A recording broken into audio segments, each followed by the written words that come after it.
রহমান রাহিম। প্রিয় কৃষক ভাইরা, আসসালামু আলাইকুম। এই যে দেখেন, যারা গাছপ্রেমী, বিশেষ করে সাজিনা পাতা, এই সাজিনা গাছটা আপনার বেশি দিন হয় নাই, 1 বছর হয়েছে না এখনো। লাগাইছিলাম ছোট একটা চারা না লাগাইছিলাম। এই চারাটা অবশ্য আমার এই চেয়ারম্যান সাহেব দিছিল। এটা একটা হাইব্রিড চারা।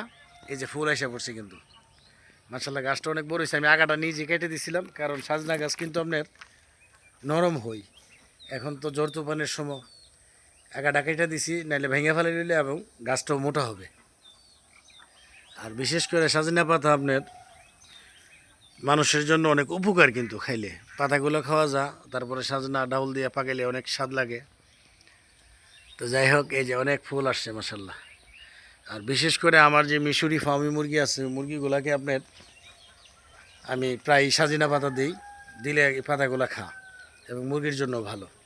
মাঝে মাঝে আমি এই পেঁপে পাতাও দিই। পেঁপে পাতা আপনার লিভার টনিকের কাজ করে। যাই হোক, তো এই যার কারণে আমি সাজনা গাছ নিজেই লাগাই ফেলাইছি, অন্য জায়গার থেকে আনার থেকে নিজের থেকে খাওয়াইলাম, এটাই বেটার। এই যে আরও 2টা লাগাই দিচ্ছি, সেটি ওই হয়ে যাবে ইনশাল্লাহ, যেহেতু বৃষ্টির সিজন।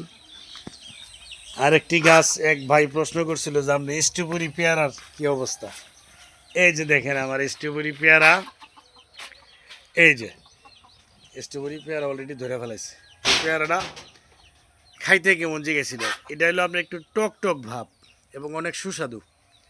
আপনার তের হয়ে একটা ফল আছে, ওই ফলটার মতন লাগে খাইতে। এবং সাইজটা বেশি একটা বড় হয় না, মাঝারো সাইজের হয়।